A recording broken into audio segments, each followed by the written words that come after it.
गोवा का फोर्ट अगवाड़ा। दिन में ये जगह जितनी खूबसूरत और शांत लगती है ना, सूरज ढलते ही उतनी ही रहस्यमयी हो जाती है। और इस सारे रहस्य के बिल्कुल बीच में है वहां का वो अकेला खड़ा लाइट हाउस। कहानी बस इतनी सी है कि वो लाइट हाउस जो 60 साल से बंद पड़ा है, रात में अपने आप जल उठता है। सवाल यह है कि अगर वहां बिजली ही नहीं है तो वो रोशनी जलाई किसने? तो चलिए इस पहेली को सुलझाने के लिए कहानी की शुरुआत में चलते हैं। बात है दिसंबर 2024 की। मुंबई से 4 दोस्त रोहित, सारा, विशाल और प्रिया गोवा पहुंचे।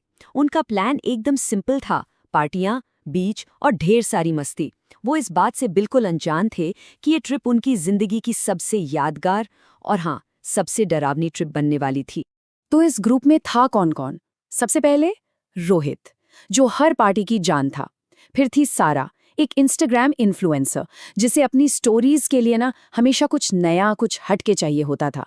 विशाल, वो था ग्रुप का एडवेंचर वाला बंदा जिसे हर चीज में थ्रिल दिखता था।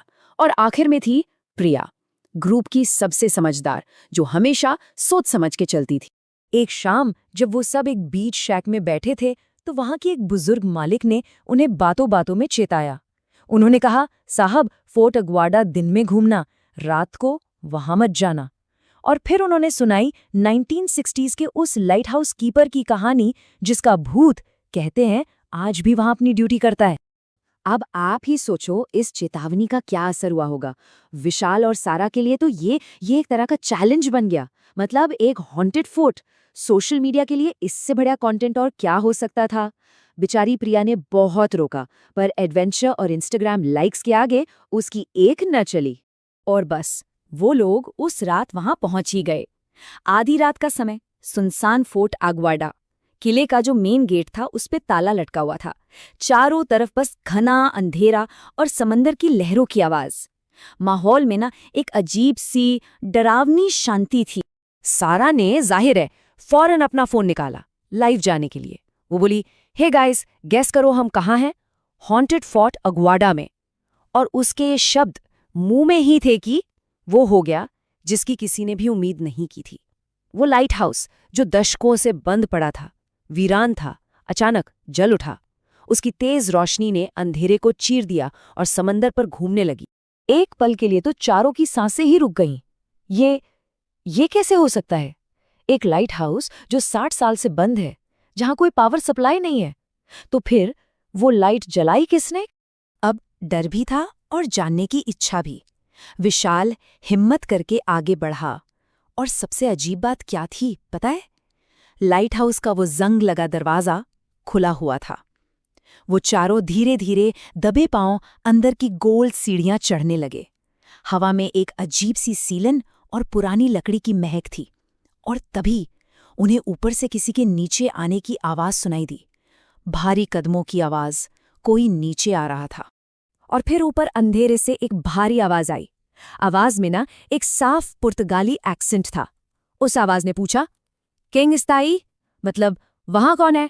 बस इतना सुनना था कि चारों के होश उड़ गए। वो पलटे और सीधा नीचे की तरफ भागे। वो पागलों की तरह नीचे भागे, पर ऐसा लग रहा था जैसे सीढ़ियां खत्म ही नहीं हो रही। एक एक कभी न खत्म होने वाला घुमावदार जाल जिसमें वो फंस गए थे। वो बस भागे जा रहे थे, हाफ रहे थे, पर बाहर निकलने का कोई रास्ता ही नहीं दिख रहा था। जैसे तैसे, पता नहीं कैसे, वो बाहर निकले और जमीन पर गिरकर हांफने लगे। जब हिम्मत करके उन्होंने ऊपर देखा तो लाइट हाउस की सबसे ऊपरी खिड़की में एक परछाई खड़ी थी, एक लाइट हाउस कीपर की वर्दी में। लेकिन वो देखने में डरावना नहीं था, बल्कि ऐसा लग रहा था जैसे कोई आत्मा दशकों से अपने ही गुनाह की कैद में हो। वो डर कर बीच की तरफ भागे, पर वो परछाई अब उनके ठीक सामने खड़ी थी। और जैसा मैंने कहा, वो डरावना नहीं था, बल्कि बहुत बहुत उदास और अकेला दिख रहा था। उसका नाम था मैनुएल डिसूजा। और फिर मैनुएल ने अपनी दर्द भरी कहानी सुनानी शुरू की। 21 दिसंबर 1960 की वो भयानक रात। समंदर में जबरदस्त तूफान आया हुआ था और ठीक उसी वक्त उसकी पत्नी मारिया को लेबर पेन शुरू हो गया। सोचिए मैनुएल कैसी मुश्किल में होगा। एक तरफ उसकी ड्यूटी और दूसरी तरफ उसका प्यार, उसका परिवार। उसने प्यार को चुना, पर किस्मत को शायद कुछ और ही मंजूर था। वो ना अपनी पत्नी को बचा पाया और ना ही अपने बच्चे को। और जिस वक्त वो उनके पास था, लाइट हाउस की रोशनी बुझ गई और एक जहाज सीधा चट्टानों से जा टकराया। पता है उस जहाज पर कितने लोग थे? 47 जाने। और मैनुअल ने उन सब की मौत का जिम्मेदार खुद को मान लिया। ये बोझ, ये अपराध बोध इतना ज्यादा था कि वो उसे बर्दाश्त नहीं कर पाया और उसने उसी लाइट हाउस से कूदकर अपनी जान दी। मैनुअल की कहानी सुनकर उन चारों दोस्तों का सारा डर हमदर्दी में बदल गया। उनकी आंखों में आंसू थे। अब वो समझ पा रहे थे कि मैनुअल की आत्मा इतने सालों से यहाँ क्यों भटक रही थी।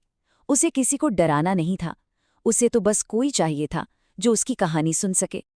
प्रिया, जिसकी आंखों में आंसू थे, वो हिम्मत करके आगे बढ़ी। उसने मैनुअल से कहा, ये आपकी गलती नहीं थी, तूफान बहुत बड़ा था, आपने प्यार को चुना और ये कोई गुनाह नहीं है, प्लीज अब खुद को माफ कर दीजिए। और जैसे ही प्रिया के ये शब्द मैनुअल के दिल तक पहुंचे, एक चमत्कार हुआ। लाइट हाउस से एक सुनहरी, बहुत ही प्यारी रोशनी निकली और उस रोशनी में उसकी पत्नी मारिया की आत्मा दिखाई दी, गोद में अपने बच्चे को लिए हुए। वो इतने सालों से बस उसी का इंतजार कर रही थी। मैनुअल की आंखों में पूरे 64 साल बाद एक सुकून था। उसने उन दोस्तों की तरफ मुड़कर बहुत धीरे से कहा, शुक्रिया मेरी कहानी सुनने के लिए, मुझे आज़ाद करने के लिए। और ये कहकर वो उस रोशनी की तरफ, अपने परिवार की तरफ बढ़ गया। और जैसे ही वो रोशनी में समाया, लाइट हाउस की वो लाइट हमेशा के लिए बुझ गई। कहते हैं उस रात के बाद वो लाइट हाउस फिर कभी नहीं जला। मैनुअल की आत्मा को आखिरकार मुक्ति मिल ही गई। तो ये कहानी ना अपने पीछे एक सवाल छोड़ जाती है। क्या सच में वो भूत जिन्हें हम सबसे डरावना समझते हैं वो बुरे होते हैं, या फिर वो बस कुछ दुखी, कुछ अकेली आत्माएं हैं जो सिर्फ इतना चाहती हैं कि कोई एक पल रुककर बस उनकी कहानी सुन ले।